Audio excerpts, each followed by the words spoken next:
Jawa is back, and there's the Jawa 42. We've got the review. The BMW G310R road test.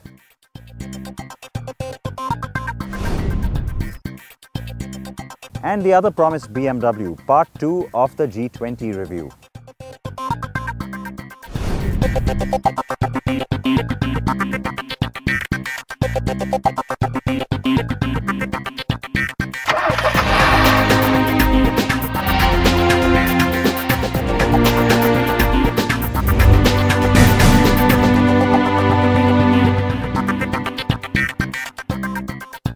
Yet another brand new episode of CNB. Thank you for joining us. I'm Siddharth Vinayak Partnikar. From all of us at CNB, first let me wish you a very Merry Christmas. And it's the season of giving, so we've got a fantastic lineup for you today. As you've already had a glimpse, we'll save the BMWs for a little bit later, but start off with the Jawa twins. Now, the revival of a heritage or historic brand is always exciting. Throw in a great proposition in product price terms, well, it becomes even more exciting. Preetham has the complete lowdown on both the bikes.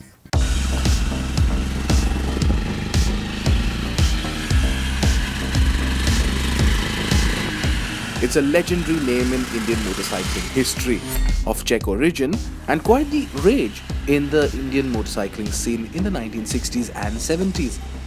Jawa became XD under Indian ownership sometime in the 70s.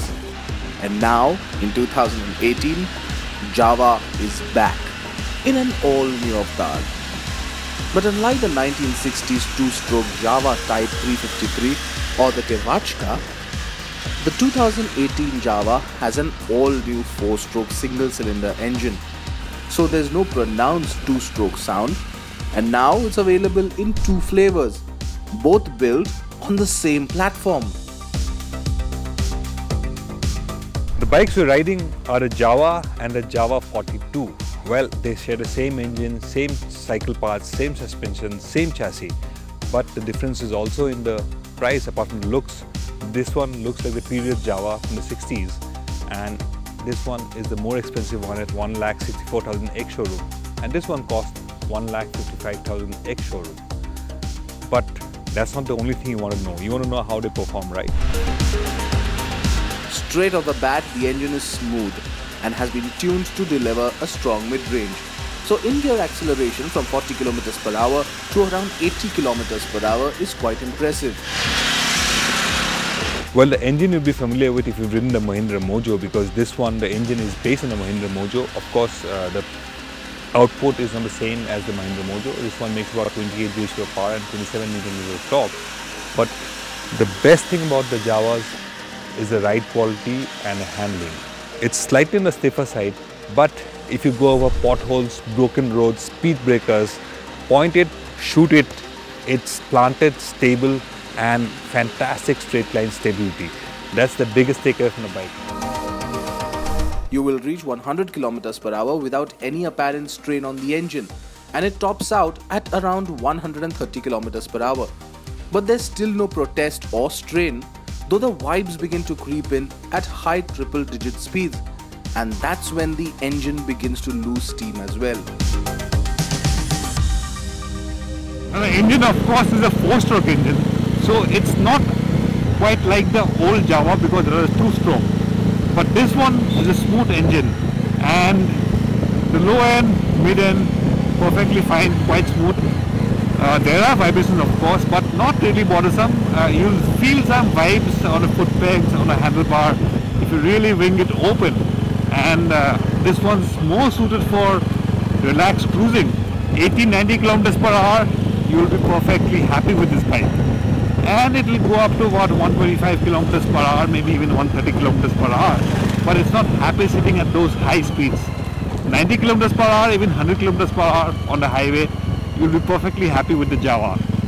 And the best part is the ride quality and handling. It's so nice.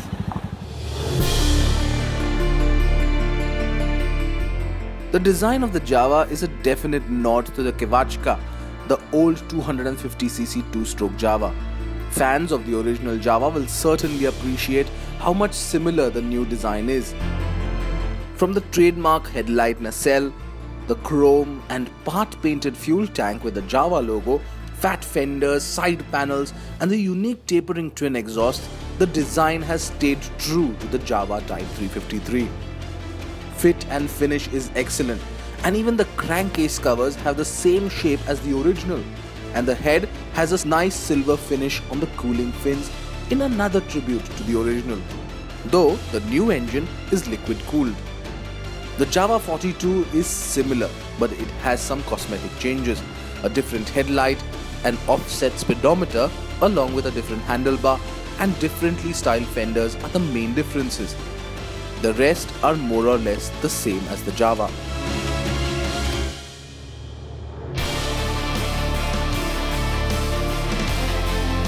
It may not be an out-and-out performance-oriented motorcycle, but the simplicity and easy-going nature of the Jawa is what endears it to you.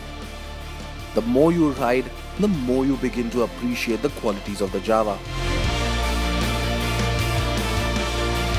And if you're riding on a mountain road like this, you're not in a hurry, you want to take in the sights and sounds, and you want to enjoy motorcycling at its purest best, and you want to look cool on a classic motorcycle, what more do you want? The Jawa and the Jawa 42 certainly offer a unique proposition in the 300 and 400cc modern classic segment. It's a well-built, well-rounded product, and it may not exactly have backslapping performance, but it certainly endears itself to you.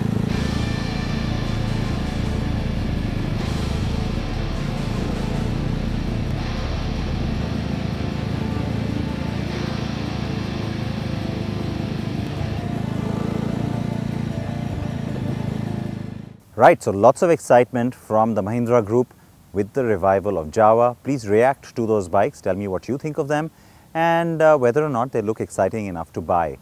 Now, let's move on and talk about the other bike, the G310R from BMW. It's been around for a while and we've got our initial review to you, but it was time for us to do a road test, and Kekshuk spent some time with the bike to bring you this.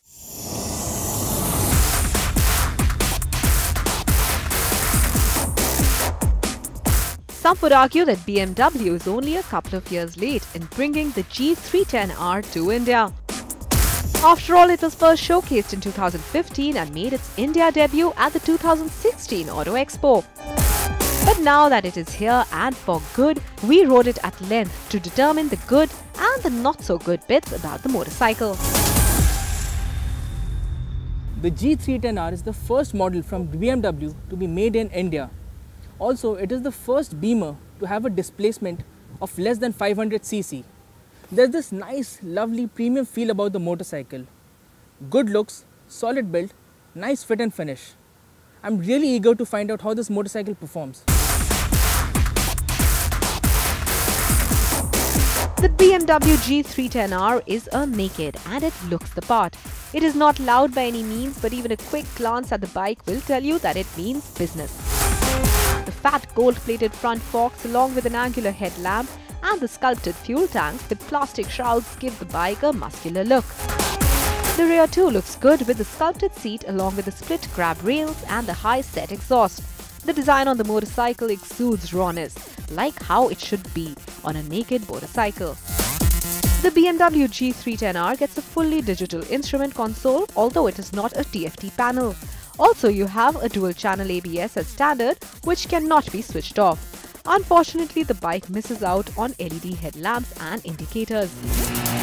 The G310R gets a 313cc single-cylinder unit, which is liquid-cooled and makes 34 bhp at 9,500 rpm, along with 28 Nm of peak torque at 7,500 rpm. We like how the engine feels peppy with a strong mid-range.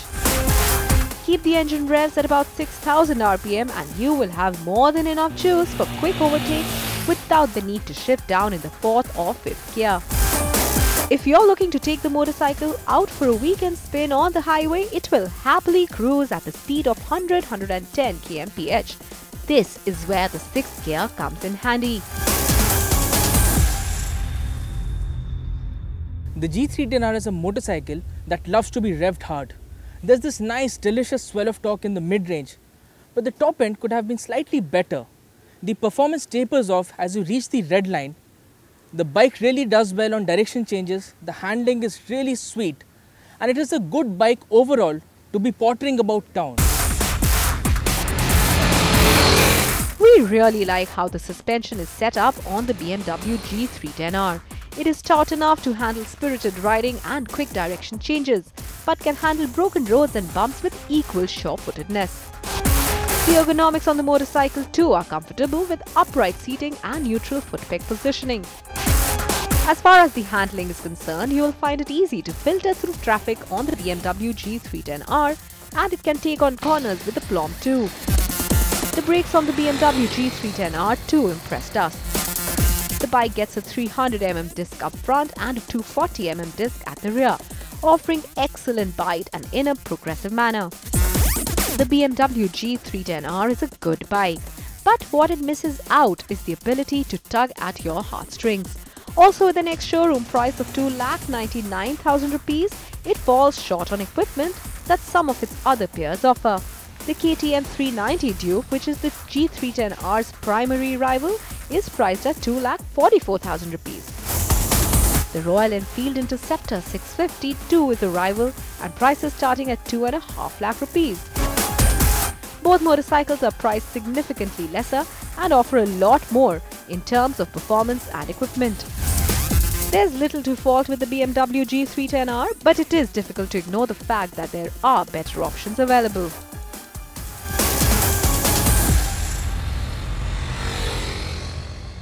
Now remember, you can get all of our reviews on carandbike.com, and in fact there's a juicy one waiting for you there. The first time Indian media got access to the Tesla Model 3, so the first official review in that sense. That's a big exclusive. Please go read it on carandbike.com. I had some great time with that car. That and more for you there on the site, and please join me after a short break because there's more here on the show too.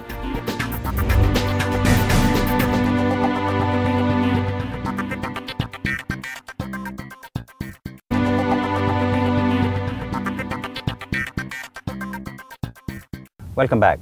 Last week we brought for you the first part of our BMW 3 Series. That's the new G20 7th generation car. That was, well, part 1 of the review. Now it's time to bring you part 2, and I promise you it'll get a lot more exciting. We're talking about the M340i variant, which means more power, more fun, and in this report, more track.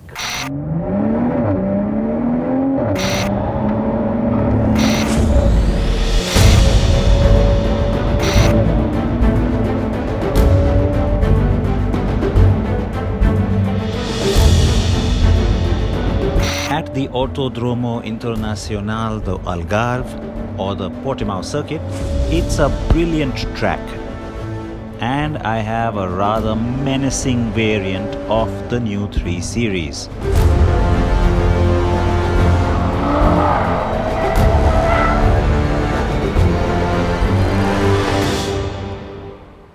Now when you call the 3 Series the ultimate sports sedan, well then you've got to put that to the test, and so as promised, here I am at the track. Now this car is not the version that we've been driving on the road.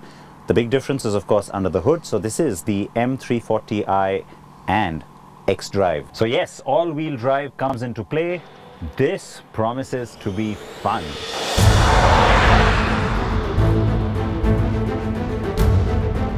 The M340i xDrive packs a brand new straight 6, belting out 367 bhp. That's nearly 50 horses more than the most powerful version of the previous 3 Series. It also gets 50 Nm more peak torque at 500 Nm and does 0 to 100 km per hour in 4.4 seconds. Now the M340i comes with the M Sport trim in terms of package. So that's the bumper you see here. This is a pre-production car, which is why all the camouflage is still on it. But you do see that the kidney grille is finished in like a gunmetal edge, and look at that. That is something we've never seen from BMW. It's almost like the Diamond Star grille from Mercedes-Benz, but very clearly a BMW grille, and it's kind of menacing, almost claw or teeth-like, almost Black Panther-like. First off, let me tell you that this engine also sounds great. It is enhanced by the M Sport exhaust unit. And yes, you get it to pop and crackle in Sport Plus mode. Shorter, sharper gear changes on the 8-speed Steptronic make the drive fun, as does the new updated xDrive system. Power distribution between the front and rear axles is variable, and you get terrific traction as a result. The car maintains a rear wheel bias, so you don't lose the essence of this being a 3 Series.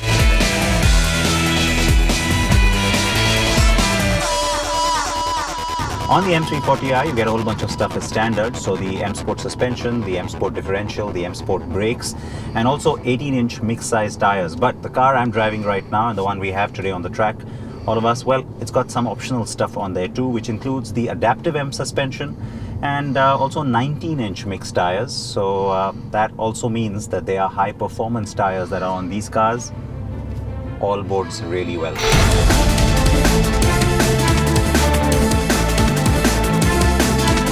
The standard M Sport suspension is good, but the adaptive M suspension with electronically controlled dampers takes things to a whole new level. This car also sits lower by 10 millimeters.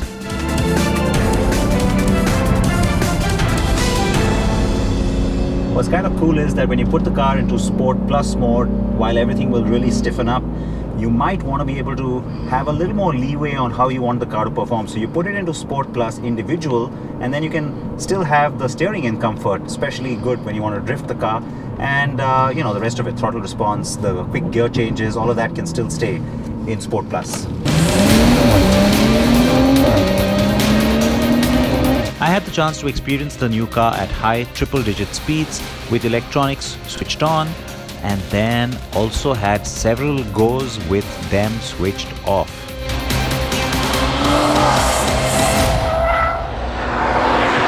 Now every time you come around one of these corners really quickly, you try and drift the car out, let the rear hang out. It also keeps reminding you that it is only on this one that you can actually change the distribution between the front and the rear. And so while typically on the 3 Series now it is 50-50, on this car you can get it to have a much higher rear bias.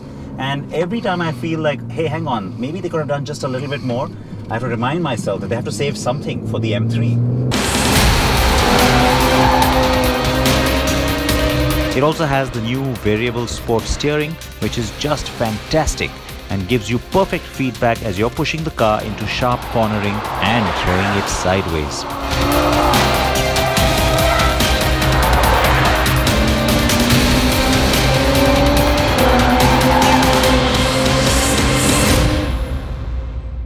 Like every time I've been here on this track, I could carry on doing this all day, but I want to quickly share with you that this car has one more little trick up its sleeve. Now, it's not the M3, it's not the M version of the car, and so remember, this isn't going to be absolutely mind-numbing performance, but still, you can get in and activate launch control.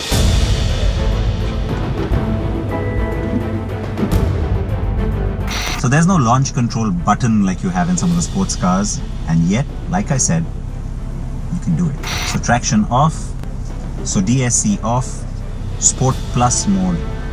Well, I've had that engaged pretty much right through my stint here at the track. Into manual, well, sport mode on the transmission. So unlike regular sports cars which always have that launch control button, there's nothing of that sort in here. However, you can, like I said, still achieve it. And so all I have to do is keep it in Sport Plus. Well, I've kind of had it in Sport Plus throughout my stint here at the track. I put it into the sport transmission, and so S1 is what I see on my display. DSC, of course, is still off. Let's go.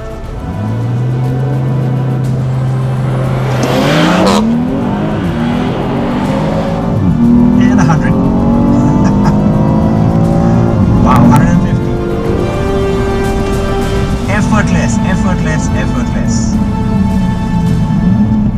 As expected. Yeah, that's quick.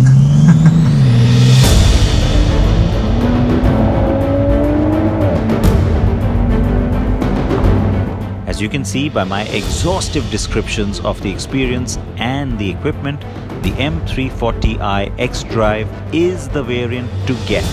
But as I warned you at the top, it ain't coming to us.